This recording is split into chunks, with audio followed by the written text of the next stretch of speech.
I mean, wouldn't you think that society in general would just be like, okay, rape is wrong, murder's wrong, voodoo might be, wrong. There's like a lot of things that are presented in this game that I find very spiritually wrong. Right. So are you really going to hell for playing Dungeons and Dragons? Find out on this episode of LED Live.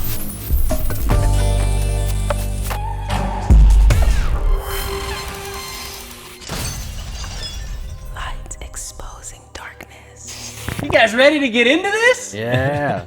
I mean, seriously, that sentence right there will make a whole lot more sense when we get into this. All okay? right.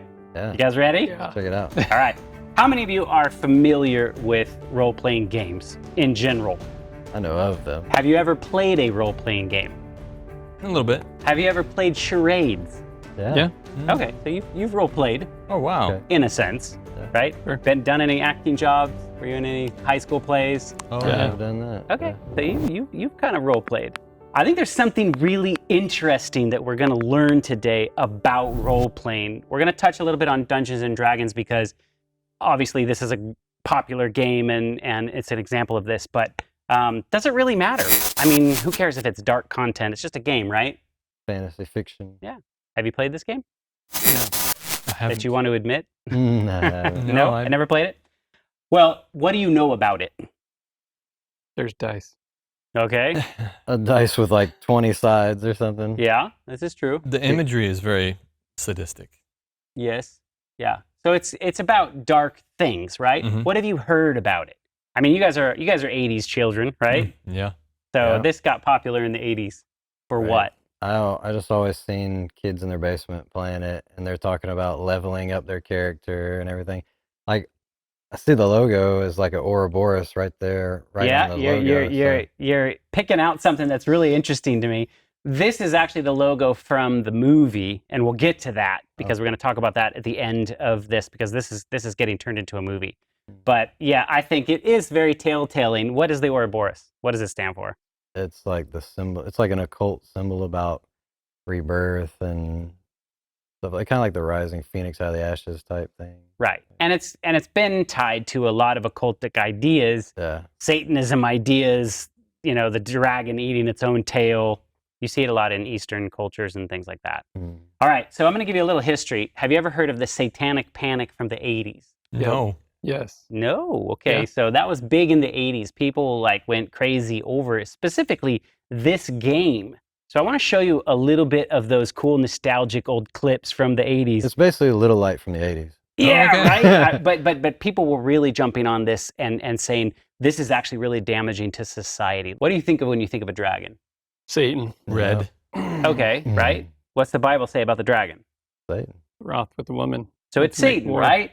So it's interesting to me that we have a game that really deals with dragons, but in a Christian spiritual sense, the dragon is not known as a good figure. We know this Bible text, Revelation 12:9 says, I put it in red. The great dragon was cast out, that old serpent called the devil and Satan. That's how we know that when the Bible talks about the dragon, it's associating it with Satan because of this verse. Which deceives the whole world. He was cast out unto the earth, and his angels were cast out with him. So, here's what happened in the 80s, 1982 specifically. It began as a cult phenomenon, then it caught on. Now a new game is sweeping the country. You will burn forever and ever in eternal torment. You are no more. The role-playing game Dungeons & Dragons debuted in 1974. It became a hit with many adolescents, but critics claimed it was an invitation to devil worship. The witchcraft, the demonism, the spells. And worse. It is not fun and games.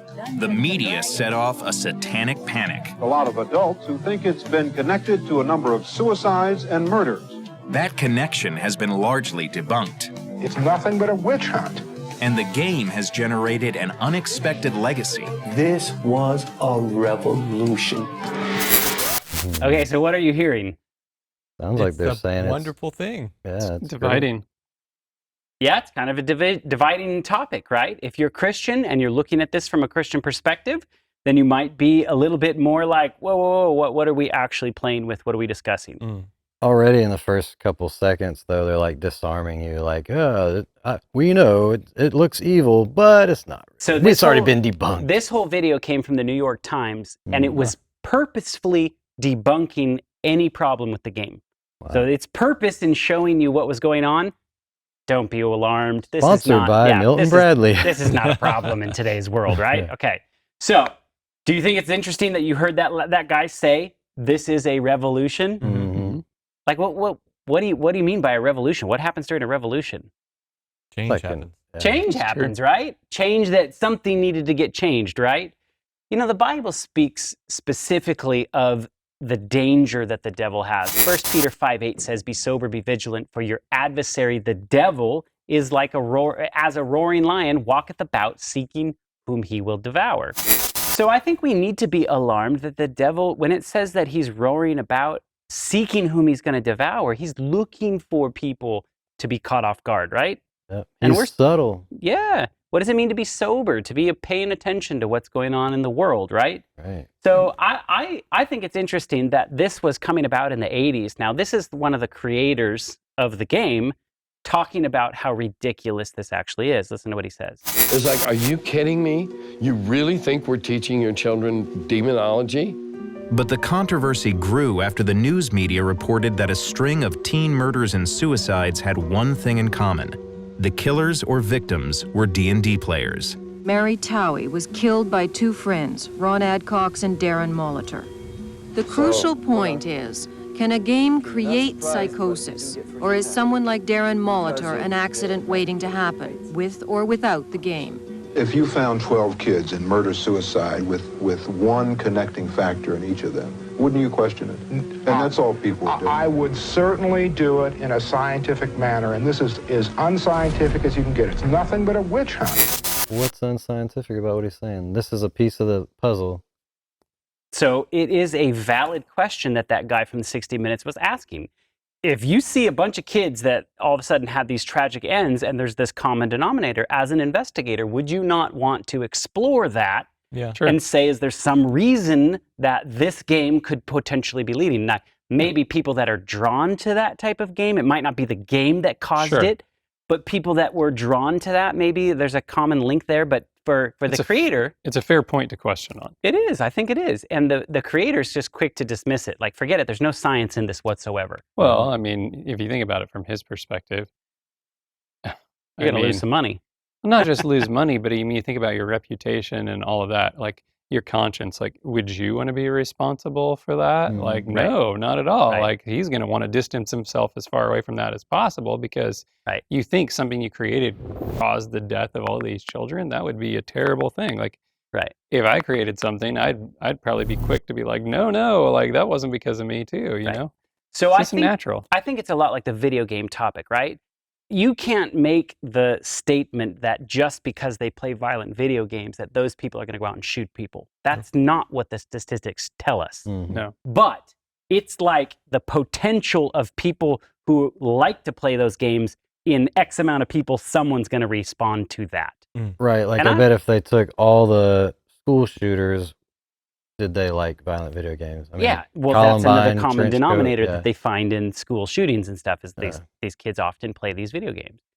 So anyway, I think it's interesting that the New York Times was kind of highlighting on this, but they're really showing you this to just show this is ridiculous. There's no science behind that. So that's why this is what we're going to discuss today. Is there really science to role-playing games, and does it influence us? We're going to get to that, okay? So let's go on a little bit more. Look at what happened to the sales of the video game. Sales nearly quadrupled the year after Egbert disappeared. As the cult game was going mainstream, Dungeons & Dragons generated interest in two conflicting groups, people who wanted to buy it and those who wanted to ban it. And televangelists took on a new crusade. They are kids like yours, like the ones in your neighborhood.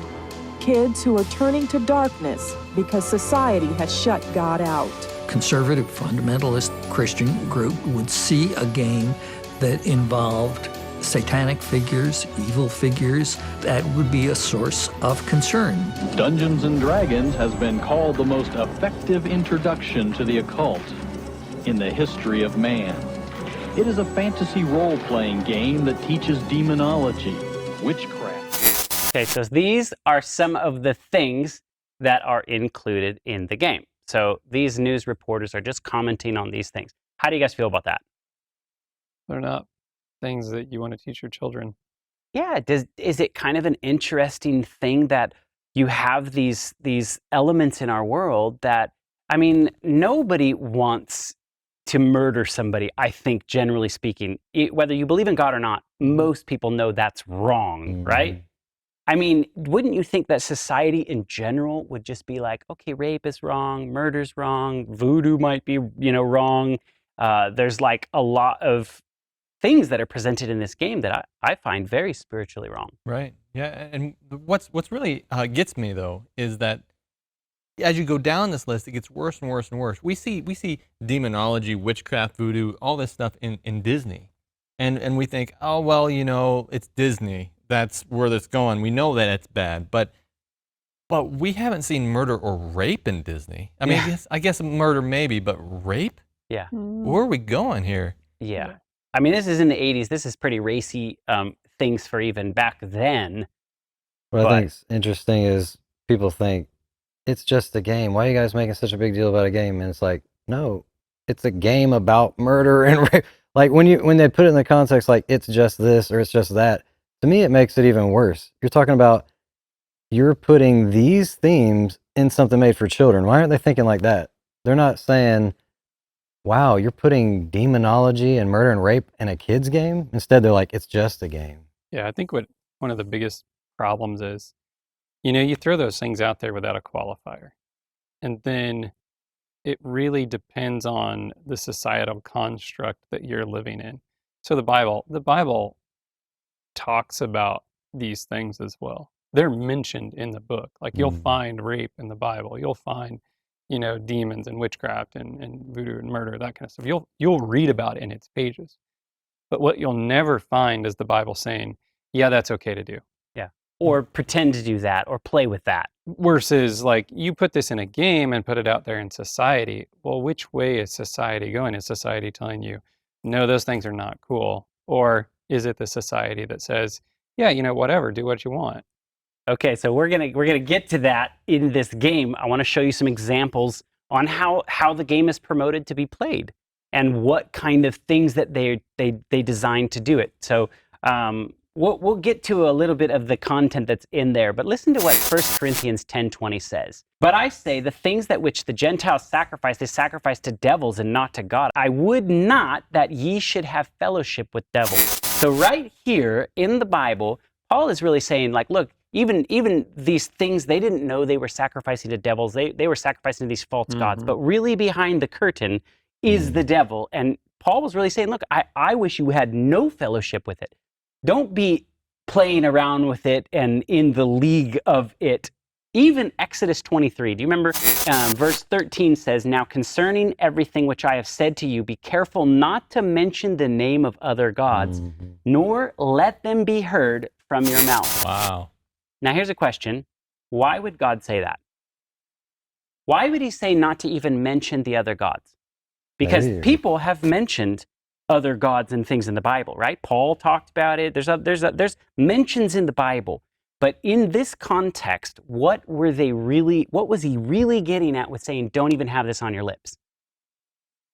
Maybe you're don't worship them? Calling upon them? I think that they came from a culture that was obsessed with false gods and obsessed with things. They were no doubt familiar with the stories and the games and the elements that society probably did with that. And so God wasn't saying, you can't ever mention this out of your mouth, this name. It was like in the context that this is written, they were probably very familiar with the stories. Instead of like playing the games and watching the movies, he's like, don't let this be on your Is it like lip. a trigger? Like you could cause a brother to stumble by saying it? Yeah. Kind of I know a woman who used to be a meth addict, and she was just telling me, she was like, yeah, I used to love everything about it. Taking it out of the foil and burning it. She goes, oh, I got to stop romanticizing about it. And she's saying, I can't think about what fun it brought. I have to think about where it took me. I lost my children. I was in jail. And so just even mentioning meth, she's probably like, if I just said it around her, she'd probably be like, oh, yeah. Yep. So Oh, go ahead. I want to explore a half-baked thought real quick about this real quick. The verse, and we know how Satan has a counterfeit for everything. He wants to be as God, right? So he has a counterfeit for that. Verse that comes to my mind when I read something like this is, when two or more are gathered, there I am. Jesus, when we gather in his name, he is there. He's there with us instantly. What is to say, this is the half-baked thought, what is to say that Satan wants to counterfeit that and say, every time you mention that other God, there I am. Maybe we don't even want, maybe God's saying, you know what, don't even mention that. We don't want him around. We don't want him, doing that thing. I don't know. We don't understand the spiritual realm completely, but I just think that's an interesting point. I think it gives us an interesting line to basically say we shouldn't be teetering with how close we can get to these things. If it's got demons and devils and things like that the Bible specifically tells us to steer clear of them, then why are we wanting to play with something that has goblins and that kind of stuff? So the Ephesian church, they were known to dabble in those things. They had books that taught them how to practice witchcraft and things like that and practice the occult. And then, you read about it in the book of Acts in chapter 19, it says they burned them, right? Well, then when you see what Paul writes to them in Ephesians 5, I think it's really interesting. It says, "For you were once in darkness, but now you are light in the Lord. Walk as children of the light. Spirit is in all goodness, righteousness, and truth, finding out what is acceptable to the Lord, and have no fellowship with the unfruitful works of darkness, but rather expose them." So it goes on and really, hashes this out with them and tells them, what you did before, you really shouldn't do again.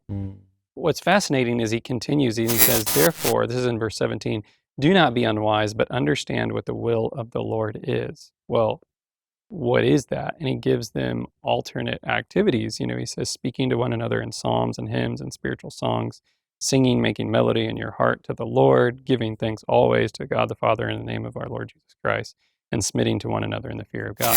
He's giving them, it's like, you used to do this, but this is a better way. And you guys should really behave more like this instead of behavior that was coming as a result of walking in darkness. Yeah. Why follow in darkness if we're called to be followers of the light, Yeah. Good point. This is continuing on. Listen to this guy that said this is a revolution. Listen to what he says actually is like happening when you play this game. We helped each other without even knowing it, man. I learned an enormous amount about what it meant to be courageous and what it meant to be passionate and the kind of hard moral choices that one needs to make in real life in this kind of fake, sort of imagined plane of action. Okay, so what did these games teach him? He just said he learned a lot from a game. So he gained something from it. Yeah, he's courageous and all these and things. moral values. Moral values that he's learning from the game. I want you to pay attention to this. Because everybody that's like, it's just a game, it's not teaching me anything. I want you to think about this. What is it that these people are claiming this actually can do for you? Listen to what Galatians 5:19-21 says. "Now the works of the flesh are evident: sexual immorality, impurity, sensuality, idolatry, sorcery, enmity, strife, jealousy, fits of anger, rivalries, dissensions, divisions, envy, drunkenness, orgies, and things like these. I warn you, as I've warned you before, that those who do such things will not inherit the kingdom of God." I believe the Bible is very clear on elements that we need to probably steer clear of. If it has these elements in it, and it says that you can lose your salvation for tinkering with these elements, that would probably be a smart thing to be like, okay, don't want to mess with that, right? Right. Yeah. As a Christian. Yeah. I mean, obviously, if you're not a Christian, we're coming at this at two totally different, starting blocks. What I think is interesting is we get this both sides all the time. Like, people will tell us, no, you're missing the point. It's actually teaching about brotherhood and this and that. And you're like, oh, so it does teach you something. No, you know what I'm saying? Like, it doesn't teach me anything, but if they're defending it, yeah, it teaches you about, uniting teaches you together. the good things, not the bad things. Right. Yeah, only the good things. Yeah, or it's full of a bunch of bad things, but I'm only going to remember the good elements like friendship and this and that. But Right. you're using like demonic potions and everything else, right? But we were friends. We got along well together. And it's like, you can't just all of a sudden say that those are the only elements I'm going to walk away from this when it's like there's all this other evil stuff that the Bible tells us to steer clear from. Paul's really drawing a contrast too, because right after this is where you find the fruits of the Spirit. That's right. That's right. So he's showing you what the world is going to push on you for your character and your morals, and here's what the morals are of the world, okay?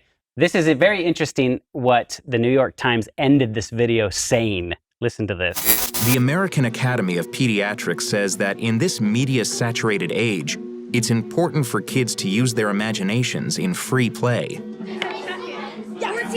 And in a twist, the role-playing games that set off a moral panic in the past may look more like a solution than a problem to today's parents. It's a great thing to dream yourself in other places, and it helps understand who you are. It's just nice to spend a lot of time thinking, imagining, in a group, collaborating. Imagination is a good thing, man. Very powerful. I think Is that Snoop Dogg? No, but I think it's really interesting that he's reading an article about the American Pediatric Society that's basically like, hey, it's a good thing for you to use your imagination. And he ends this with, this is a powerful thing. Yeah.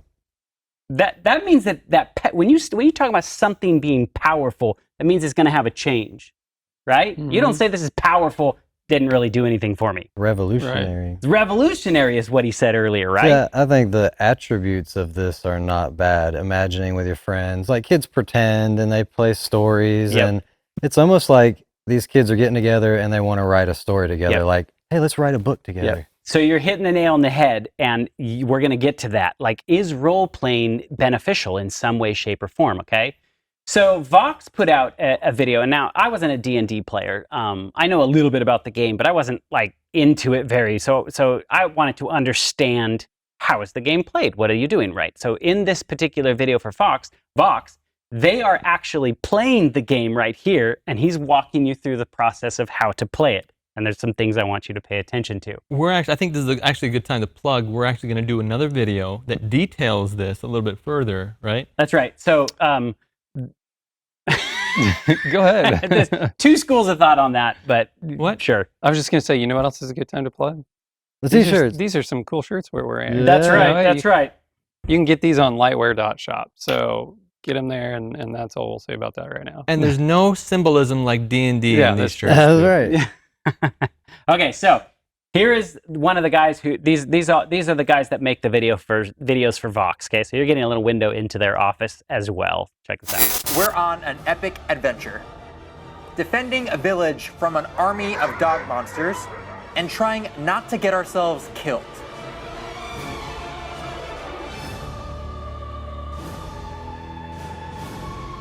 I love the music that they're playing.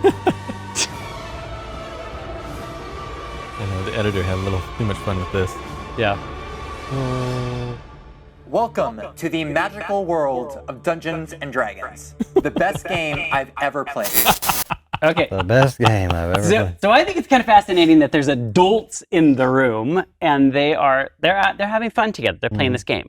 So I was like, okay, well, what do you do in this game? I don't even really know the full rules and stuff. So as I started to kind of really understand what it is happening in the game, he kind of talked over like, okay, this is what you do. This is how you start. Listen to this. D&D is a tabletop role-playing fantasy game. You and your friends sit around a table and pretend to be heroes going on an epic adventure together. This is a role-playing game. It takes place entirely in our collective imagination. Every D&D game is run by a DM, Dungeon Master. You arrive at a small village on the outskirts of the forest. The villagers watch you nervously as you enter. They seem tired, worried. The DM is the main storyteller in D&D. They create and describe the adventure the heroes go on, giving them goals to accomplish and rewards to motivate them. The mayor of this town wants someone to investigate strange sounds coming from a nearby abandoned mine. He's offering 1,000 gold pieces to anyone brave enough to take the job. And while it might look like the heroes and DM are playing against each other, they're actually playing with each other. The goal of D&D isn't to kill the other players. There's actually no winning in D&D. The goal is to hang out with your friends and act like weirdos together. So the DM's job is to create an adventure that's exciting, fun, and challenging, and the hero's job is to work together to survive those challenges and explore the world the DM has created. So how many of you see something wrong with this? So far, it sounds pretty good. I know. Yeah. I was thinking that too. I was like, they're telling a story, hanging out, and there's no competition. What's wrong with it? It actually doesn't sound like, from his description, as there's this inherently evil and they're going to have spells and sorcery and this and that, right? He just kind of explained, hey, this is us getting together. There's not even competition in this element. Somebody's leading the story and everybody else is following suit. Now, it's like an interactive story. Yeah, there's one thing to kind of understand too, is that they give you a book that gives you kind of some elements to play with.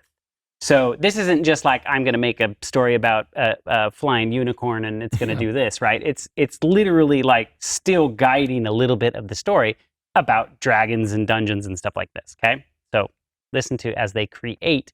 Each person is supposed to create a character, okay? So you get to make your own character. And this is the characters that they chose to make in this story. Creating a hero. Before you can start adventuring in D&D, you need to create your very own hero. Using the D&D handbook, you pick a race, human, elf, dwarf, etc., and you pick a class, basically your job. Fighter, wizard, rogue. I play Amelia, human, warlock. One Shoe, rock gnome, sorcerer. I play Isla, druid, elf. Harriet, tiefling, rogue. Blaze, dragonborn, paladin.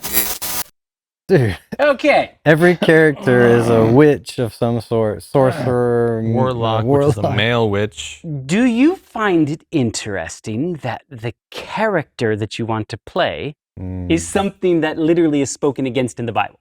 Because the Bible's all about our character, about changing your character, renewing your mind, being a transformed creature, you know? This whole thing is about our moral character. So now this is something that's saying, yeah, you're not a warlock, you're not a gnome, but you can pretend to be. So you know, you think like this warlock, or you do this, right? I find that kind of fascinating, that all the beings that they chose were literally something that, if that was real in the world, you would think that was evil. That's almost a step further than just like watching Harry Potter, which we're not saying that's good at all, but we're saying to act as one, to be, you're literally like channeling one or something, you know? Some people would think it was evil. Other people wouldn't think it was evil at all. Yeah. So that's a little bit of perspective, but it kind of goes back to like, why do you find that a lot of people want to practice magic or witchcraft or sorcery? It's like there's a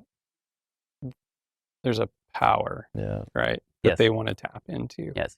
And I think that's what this is like a vicarious way of tapping into a power that you don't have.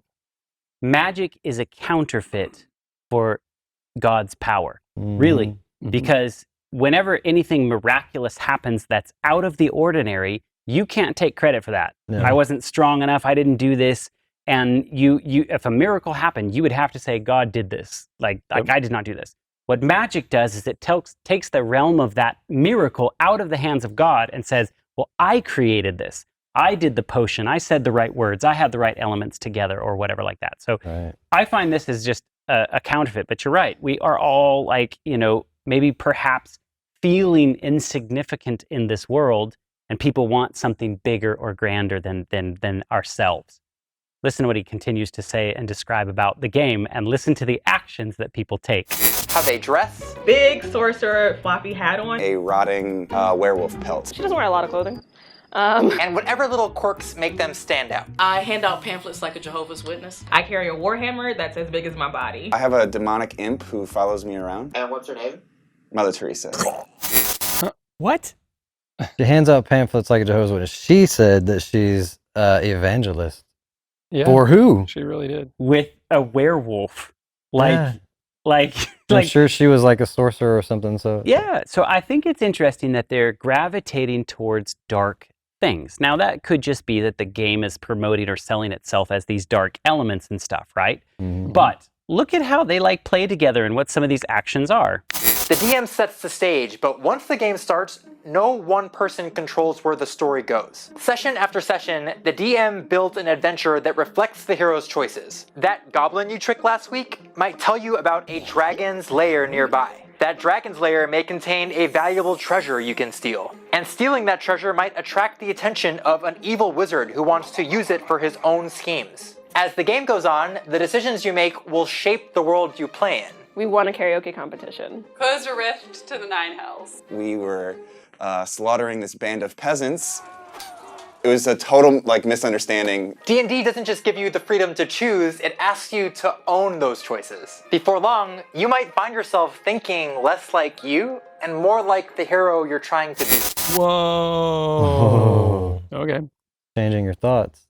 So I'm thinking of these actors that do the method acting and stuff. Jared Leto, who killed himself because he locked himself in a hotel room and said that he was just thinking of the most wicked thoughts he could. Heath Ledger? Heath Ledger, yeah. The wrong Ledger's Joker. still alive. Yeah. Like, what is up with that? Yeah. Because there's so many examples of actors in the world that literally play a part and can't get out of that part. Right. The guy that just played Elvis, literally, he had a southern draw. They said when he would go out with his friends and hang out, like he literally could not leave the character of Elvis. And he was actually hospitalized. The last day, he spent like a day or two in the hospital because his body was shutting down in the same way that Elvis's body was shutting down because of all the drugs and stuff like that. Dude, it's fascinating. Wow. Because he played that part so well that his body was responding physiologically to what he was portraying. That's not uncommon. I mean, you hear that a lot. People that play a certain role, they have the girl who plays Elle in Stranger Things, I heard she has to go through therapy. Yeah. This is like they just say it on talk shows like it's normal. So you're hitting the nail on the head, and what he had to say was very fascinating. The more that you play these games, the less you think like you, and the more you start to think like them. It happens in the military too. Like some of those guys have to go through therapy based on their experiences. Yeah, that they have. absolutely. I mean, I'm sure pretty much nobody can see and witness those kind of things and not have some kind of effect, I'm sure. Look at this verse in 1 John 3:8. Whoever makes a practice of sinning is of the devil, and for the devil has been sinning from the beginning. The reason the Son of God appeared was to destroy the works of the devil. If Jesus showed up on the planet, his purpose is not to, it's okay, just do the same things the devil does. It's like he wanted to end what the devil was promoting, right? There's a clear separation in the Bible of like doing the things that the devil does and doing the thing that God wants us to do. I think it's interesting that this uses the word practice, because what is practice? It's what you do before you do the real thing. Role play. Yeah. Let's try it out first. Oh, well, that was fun, but I want to try real witchcraft now. Yeah. Or things when you practice, right? You repeat. And the better you practice the better it becomes part of you. Which is why that's really an encouraging verse, because I think there's people out there that they do try things. And so they've tried them, and then they're like, you know what? It's really not for me, or I really don't want to do that. So it's not saying, you did it once and sorry, that's the end for you. Right. It's saying, you know what? If you're the one making a habit of doing that, that's what God is looking at. He's not looking at, it's not the God that people view like, okay, I'm like Zeus and I'm just going to hurl a lightning bolt at you and zap you. It's not like that. He's more reasonable than that. Right. It's really a repetitive thing. Now, go ahead. No, I think to jump off that, a repetitive thing, there's a common quote from 100 years ago that says, it is a law of the human mind that by beholding we become changed. And so God, in his infinite wisdom, designed us so that when we were in a perfect environment in either heaven or in the Garden of Eden, he made it so that it would be very easy for us to follow exactly the plan of God. He would show it to us, we would repeat it, it would become a habit. And he says, just look at Jesus. Just watch what he did, and it will somehow transform you. And separate from the things of this world. Be set apart. Why? Because you'll become like what you're around. You become like, and so if you set your eyes on something else, you become like exactly what he said in here in only current terms. So there's a couple of scriptures that come to mind with that thought, because I think you guys are right. One of them says, it's in 1 Corinthians 15, verse 33, it says, do not be deceived. Evil company corrupts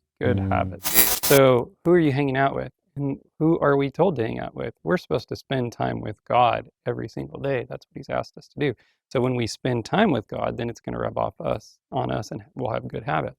And Amos 3:3 says, can two walk together except they be agreed? Yep. So if you're going to be on the same page with God, that's a good thing, and you'll walk together. But if you're not on the same page with God, you're not walking on the same path, and you're not spending that time together. And what does that result in? It results in, bad habits and from that evil company. Which is why the Bible says, forsake not the assembly. We should be every week uniting with other fellow believers just to recharge from, we have to be in the world. We have to work and make money to pay bills. But God says, hey, one day a week, I want you to fellowship together and recharge that spiritual I think battery. that's why God also gave the advice to the Israelites through Moses was talk about God. Write it on your T-shirts. Yeah. Write it on your walls. Like, just have it before your eyes continually and think about those things. We're supposed to pray without ceasing, right? To constantly have this open dialogue going with God all throughout the day. Yeah. You can literally talk to him in your mind as you're making lunch or you're doing whatever. Just, hey, God, man, I'm really struggling with this, or thank you so much for doing that, or, having this continual thought connection to heaven is, I think, a beautiful thing that we can even do that. So in the very end of this video, I watched it actually all the way to the credits, and I just want you to see what, during the credits, they had all these little funny outros and stuff like that. Listen to what he actually says. Believe it or not, this video is not sponsored by D&D. We're just huge nerds. But if you're interested in playing, you should check out the D&D starter set. It comes with a pre-made campaign, character sheets, a mini rulebook, and dice. And if you're interested in seeing more videos about games, check out our sister site, Polygon. They have this cool new series called Theme Zone, which talks about how games shape and reflect our culture. So how games shape our culture. She was saying, come check out our sister channel, which we discuss games and their effect on culture. So wait a minute, I thought it was just a game and it doesn't affect anybody. Well, it depends on if it's good or bad. If it's bad context, it doesn't affect us. Oh, okay, but the good parts shape culture. That's right. But the bad parts they don't affect you. So witchcraft is not on the rise, which it is, and friendship is on the rise. I thought that was really fascinating how she brought that out and was just like, oh wow. Notice what they said. Here is your character. Here is a rule book. I mean, I was always kind of watching that. I was just like, and people hate Christianity because you just have all these rules. No, this is the stuff I don't the need world your book is telling to know you that morality. It works around too. Wow. Okay, so as we digress here, so I was curious about this. Here I'm hearing the language of role playing actually affecting people. Does it really truly affect people? So I started digging around on the internet, like, what is role-playing and who role-plays? And look at this. There is scientific medical journals that talk about the use of role-playing in behavior modification therapy. Wow. Listen to this. Role-playing may be also used to instruct clients how to perform a newly acquired behavior. I'm just going to let you sit and marinate on that. Yeah, right. Or to engage in a behavior or a given context. Therefore, role-playing is an example of behavioral reversal in behaviors that are repeated or acted out until they become part of the individual's behavior repertoire. And it makes perfect sense. If you think about it, like, okay, so you went to school in California, right? Did you ever do earthquake drills? Yes, absolutely. Okay. Did you go to school in California? I did. Did you do earthquake drills? Fire drills. We do fire drills. Fire drills. Okay. Yeah. But I distinctly remember as a kid doing earthquake drills. You have to get under your desk or you have to exit the building for whatever reason. And they would have you do them periodically throughout the year. And it's like, well, why do you do that? Because the practice means when the real thing comes, you're going to be more ready for it. It's just like places that do active shooter drills. It's why police go to a shooting range and try to hit that target over and over and over and over again. Military, same thing. Because when you engage in that behavior repetitively, you're going to get better at it, or it's going to teach you something. In a crisis situation, it's said statistically, 80% of the people just follow the leader, and the leader is like 10% of the population, and the other 10% is kind of like scatterbrained, doesn't know what to do, they're kind of like freaking out. But most people will just follow because they haven't trained, they haven't prepared, and so that makes it. This is perfectly reasonable. Yeah, totally reasonable. How you want to change your behavior? Role playing is a great way to do that, and you can actually add that behavior that you're playing to your repertoire. So, does that make a difference what you're playing? So, people that are like, "This is fake and it's just a game," What do you do with that? Yeah. Now, to speak to your thing, did you know that Mikey and I just saw this in a presentation? In the last 30 years, not one child has died in a fire from a school. Did you know that? And they attributed that to the role playing. To the role playing. Not one child in the last 30 sense. years or something like I that. think you can It's literally. crazy. I love that verse you said about practice because I think you can switch the word role play with practice. Same thing. Yeah, you really can. So then I was like, okay, so is that just one medical situation over here that says this thing, or is there really more? So I started really reading. I mean, have you ever read these medical things? They're like just jargon like that. It's like my head is spinning, right? This is NIH. Right? But look at this. Conclusion of this particular study, based on the current review, that role-playing in supervised groups seems to promote reflection and insight not only for the students in the patient and therapist rules, but also for the peers observing the group session. What? Digest that. Yeah. Watching a movie. Not or only is whatever. this affecting you, if Romans you're watching chapter you 1. do it, now you're involved. Romans chapter 1. Right? Romans 132. Yep. And so, like, according to this included studies, clinical role play facilitates helper-user equality and increases student involvement, self-efficiency, empathy abilities in mental health But practices. it's more than that. If you think about, some biblical examples, it's like when Balak was talking to Balaam, they were like, well, send the women into the camp. And then when they start dancing and stuff, it was when they saw that, they were going to change their behavior and do a different action, a different behavior, a different role, if you will. And they're just observing. Based on what they saw. And they were just observing. That worship ceremony. And so that worship ceremony caused them to err. And so, it's just like the golden calf. They saw that and they participated in that. Some people were just, watching the other people. But it was to a point where God said, no. This is dangerous. And there's going to be consequences for this. This is not right.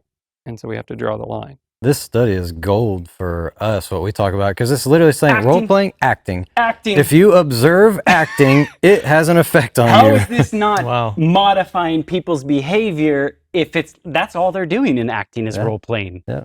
Once I started kind of really poring over this, even though I started investigating this because of Dungeons and Dragons, I was just like, oh, wow. Like, this literally has the potential, like, it really matters what you're even just observing. I mean, we've talked about that before. But Yeah, I mean, you think about what we talk about with the kids and, like, mirror neurons. It's like, well, why do the kids do what they do? Because they're watching the parents. Yep. And so then they start role-playing like the parents role-play. So it's important that the parents do what's right. Yep. So check this out. Other medical journals right here, abstract. This paper reported that a scenario-based learning approach in teaching and of counseling skills. So this is really this article was aimed at teaching the teachers and the role playing that can play out in that. And this paper explores the use of role playing for undergraduate training, its usefulness and ambiguity and uncertainty can be incorporated into scripts for more effective training. So you can really train people if they're disarmed by even what you're just role playing. So you're playing this like thing that's like, okay, it's not really happening, but it's even more effective in that training. It was pretty fascinating. Wow. So here is a lady that talks about role playing. I mean, there's tons of these kind of examples in the academic world. Role-playing is an engaging way for students to learn by doing, as it asks them to actively apply course concepts and understanding to embody a different perspective. Okay. So she actually teaches classes on the benefits of this. You can take her class or whatever like that. And I just kind of came across her and I was like, oh, interesting. Like, she teaches that role-playing and how to do it and all of the elements of it. And so as I was kind of like digesting this, she talks about the effect. Listen to what she says. A role play is a created situation in which students deliberately act out or assume characters or identities that they wouldn't normally assume in order to accomplish learning goals. It's so subtle. That's so subtle, but it's obvious right there, because what character are you portraying in Dungeons and Dragons? What are you manifesting to become more, what was the word you used? New perspective. Subtle, but I think what it is just as an exploitation of what actually happens. Like, I wouldn't come away from this and say all role playing is inherently evil. Right. I would say it's a method that we use to learn. Yep. And it can be exploited for the wrong purpose. Yep. And so there's role playing that goes on with like little girls when they watch their mothers and they're tenderly caring for, like this little plastic baby. Well, what are they doing? They're learning during that time to be gentle, to be kind, and to be nurturing. So it's not that the role playing itself is inherently evil. It's just that Satan says, you know what? Here's a good tool. I'm going to make use of that tool. Mm-hmm. Going back to that verse that you brought up that says the company of evil, or evil company corrupts good morals, good right? habits, Good morals, habits or morals or something like that, right? That's so true. I'm glad you brought that out.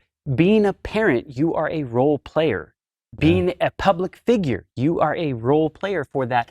For people that are observing you and inspired by something that you do. I think we hold a responsibility for our children. If you don't want your children to do it, don't do it. Role model. You're a role model. You're a role, everything, right? Wow. So we, by a society, we learn by playing or watching other people's play those parts. Does that make sense? Mm-hmm. Yeah, and I think that speaks to why we have the Bible. Here you read about this story and you see this picture, this role of a man named Jesus. Yeah.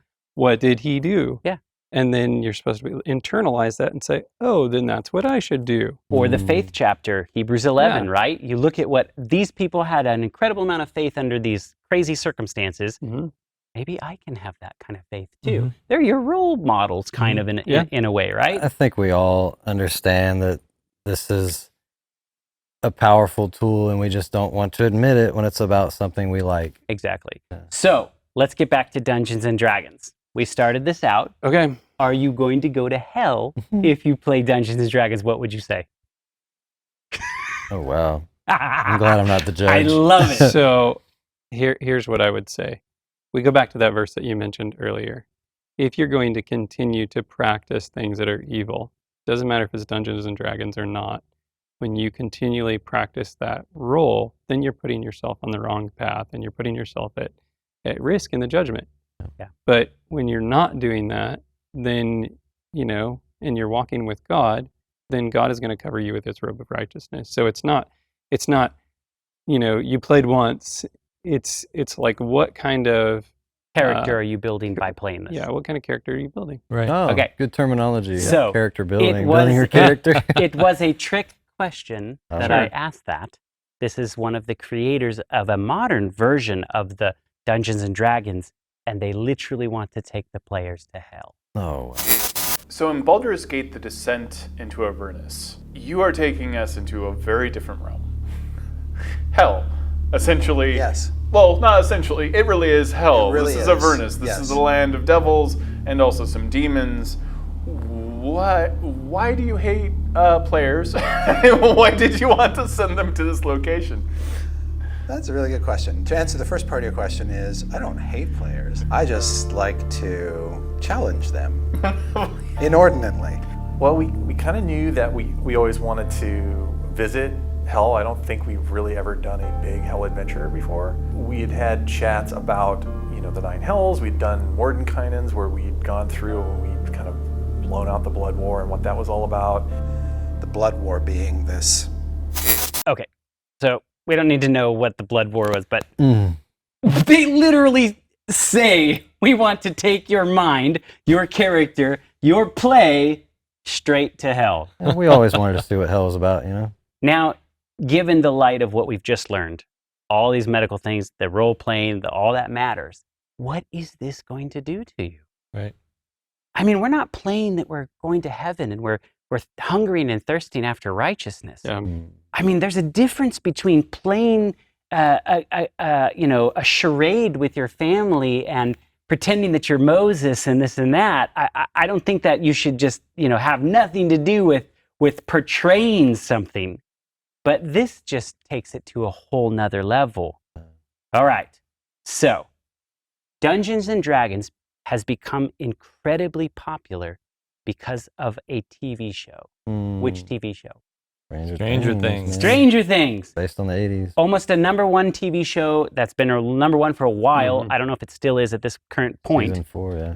But look at this article. How many % has Dungeons and Dragons raised? 600. That's a lot. 100. I want you to show you, it's not just one article.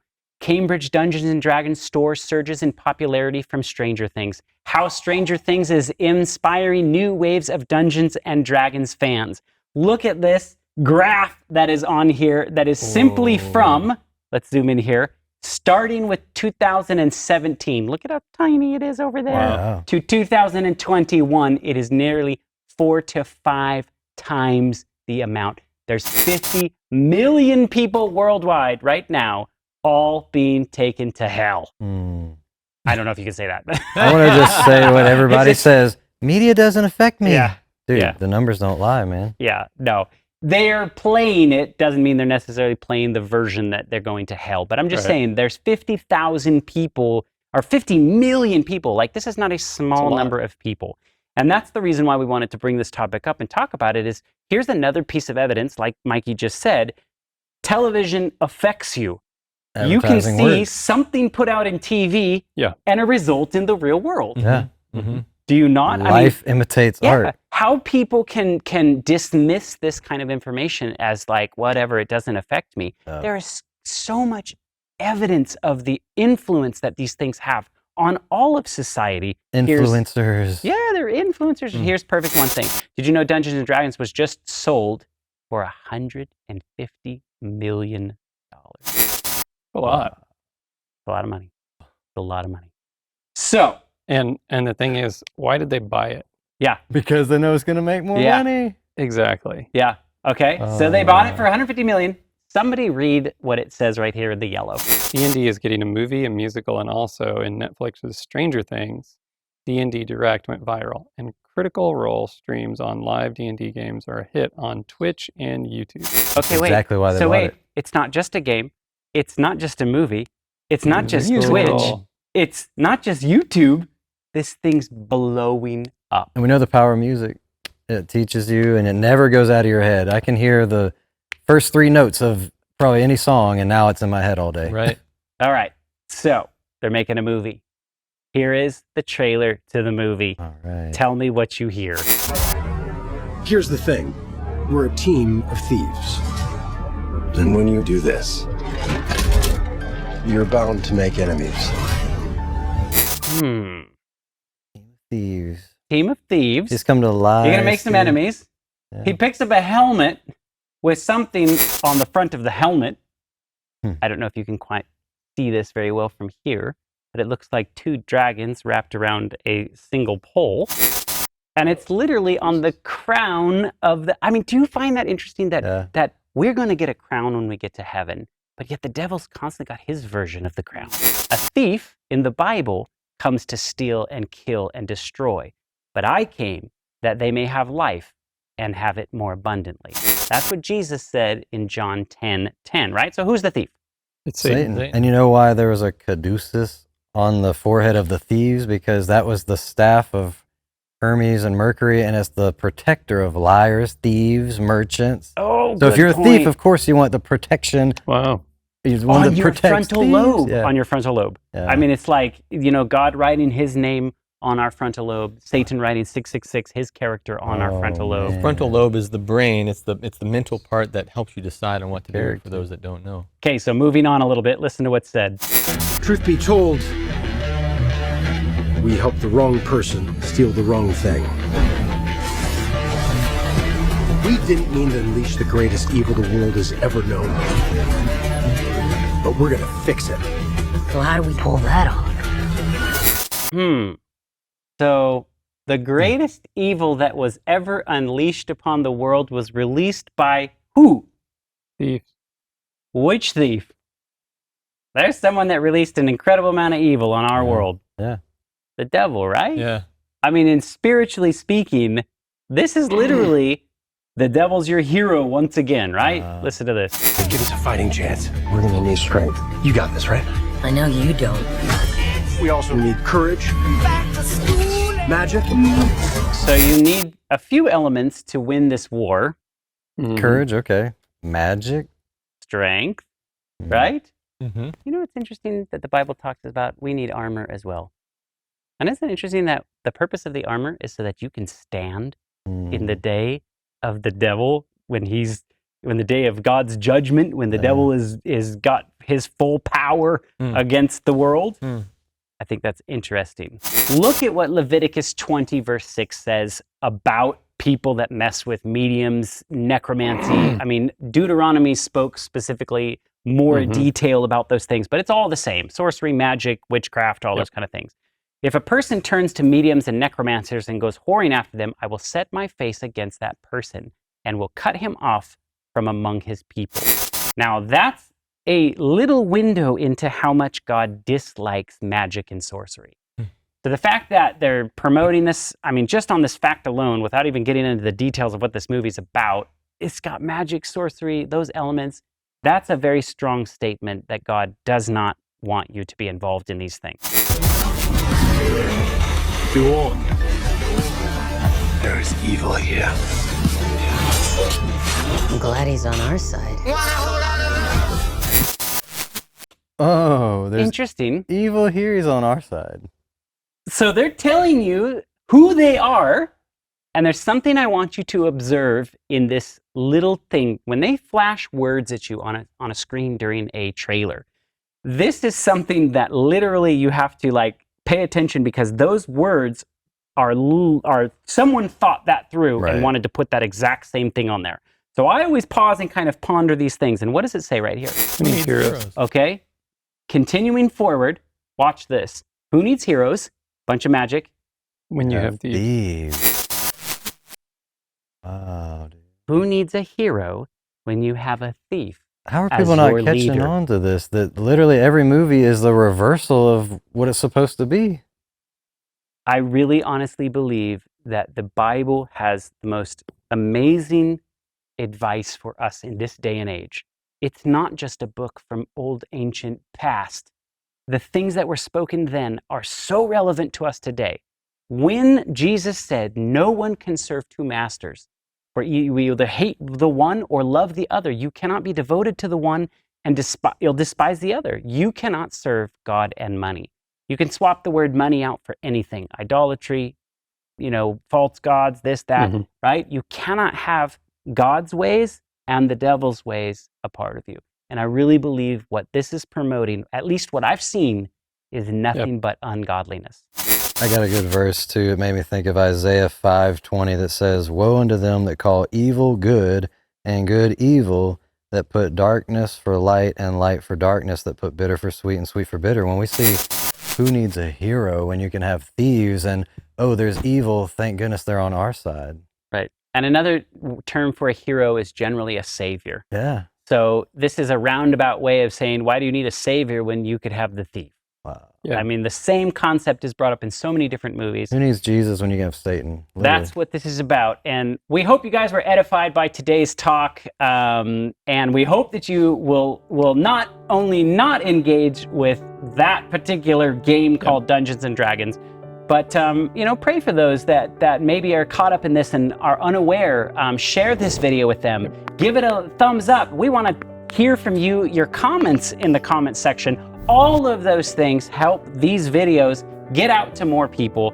And we want to thank you guys for praying for us, donating to us. I mean, really, this ministry survives simply off of your generosity, your prayers, and you guys supporting us by liking and watching our videos and sharing them around. So thank you for that, for those of you that have been helping on board. And we'll see you guys next week. Don't forget to check out our t-shirts, lightwear.shop, and get your merch so that you can wear your witness. We'll see you guys next week.